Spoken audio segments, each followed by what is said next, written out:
Hello everyone, इन आया classes में आपका स्वागत है। आज हम कक्षा 10वीं की हिंदी पुस्तक क्षितिज के पाठ कन्यादान का प्रश्न अभ्यास करेंगे। चलिए शुरू करते हैं। प्रश्न नंबर 1। आपके विचार से माँ ने ऐसा क्यों कहा कि लड़की होना पर लड़की जैसी मत दिखाई देना? इसका उत्तर निम्न प्रकार से लिखेंगे। इन पंक्तियों में लड़की की कोमलता तथा कमजोरी को स्पष्ट किया गया है। लड़की की कोमलता को उसका सबसे बड़ा गुण माना जाता है, परंतु लड़की की माँ उसे लड़की जैसा दिखने अर्थात अपनी कमजोरी को प्रकट करने से सावधान करती है, मना करती है, क्योंकि कमजोर लड़कियों का शोषण किया जाता है। प्रश्न नंबर 2। आग रोटियां सेकने के लिए है, जलने के लिए नहीं। इन पंक्तियों में समाज में स्त्री की किस स्थिति की ओर संकेत किया गया है? इन पंक्तियों में समाज द्वारा नारियों पर किए गए अत्याचारों की ओर संकेत किया गया है। वह ससुराल में घर गृहस्थी का काम संभालती है, सबके लिए रोटियां पकाती हैं, फिर भी उसे अत्याचार सहना पड़ता है। उसी अग्नि में उसे जला दिया जाता है। नारी का जीवन कष्टों से भरा होता है। माँ ने बेटी को सचेत करना क्यों जरूरी समझा? बेटी अभी सयानी नहीं थी, यानी कि समझदार नहीं थी। उसकी उम्र भी कम थी और वह समाज में व्याप्त बुराइयों से अनजान थी। उसे ज्ञान नहीं था कि समाज में कितने प्रकार की बुराइयां फैली हुई हैं। माँ यह नहीं चाहती थी कि उसके साथ जो अन्याय हुए हैं वो सब उसकी बेटी को भी सहना पड़े। इसलिए माँ ने बेटी को सचेत करना जरूरी समझा। प्रश्न नंबर 3। पाठिका थी वह धुंधले प्रकाश की, कुछ तुकों और कुछ लयबद्ध पंक्तियों की। इन पंक्तियों को पढ़कर लड़की की जो छवि आपके सामने उभर कर आ रही है उसे शब्दबद्ध कीजिए, यानी अपने शब्दों में लिखिए।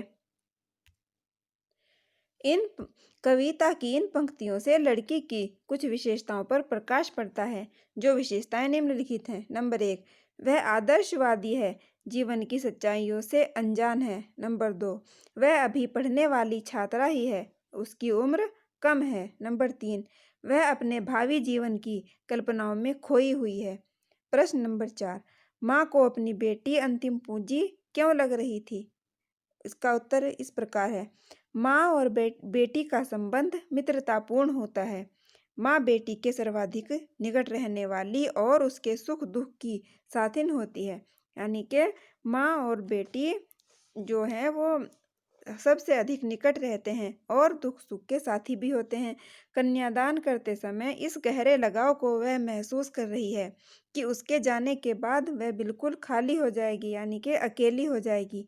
वह बचपन से अपनी पुत्री को संभाल कर उसका पालन पोषण एक संचित पूंजी की तरह करती है, यानी कि वह उसकी पूंजी की तरह देखभाल करती है। जैसे धन संपत्ति की देखभाल की जाती है, उसे रखा जाता है, इस प्रकार जब इस पूंजी अर्थात बेटी का कन्यादान करेगी तो उसके पास कुछ नहीं बचेगा।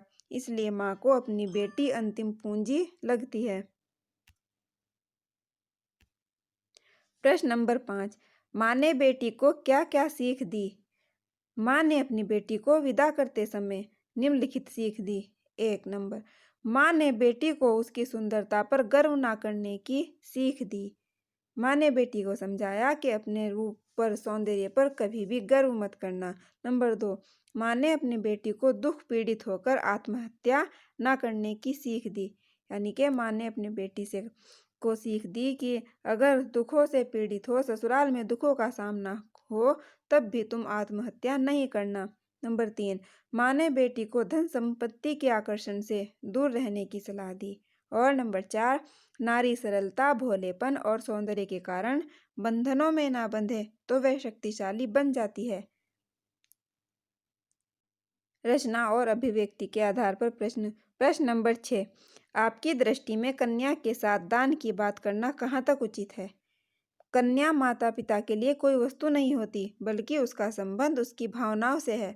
दान वस्तुओं का होता है, बेटियों के अंदर भी भावनाएं होती हैं, उनका अपना एक अलग अस्तित्व होता है। विवाह के पश्चात उनका संबंध नए लोगों से जुड़ता है, यानी कि विवाह के पश्चात जब कन्या दूसरे घर में जाती है, ससुराल जाती है, वहाँ पर उसका संबंध नए नए लोगों से जुड़ता है, रिश्ता नए लोगों से बनता है। परंतु पुराने रिश्तों को छोड़ देना दुखदायक होता है। अतः कन्या का दान कर उसे त्याग देना उचित नहीं है। यहाँ पर इस पाठ का प्रश्न अभ्यास समाप्त होता है। आशा है आपको समझ में आया होगा। अगर आप इस प्रश्न अभ्यास का PDF डाउनलोड करना चाहते हैं तो डिस्क्रिप्शन बॉक्स में लिंक मिल जाएगा, उस पर क्लिक करके आप PDF डाउनलोड कर सकते हैं। वीडियो को लाइक करना और शेयर करना मत भूलना।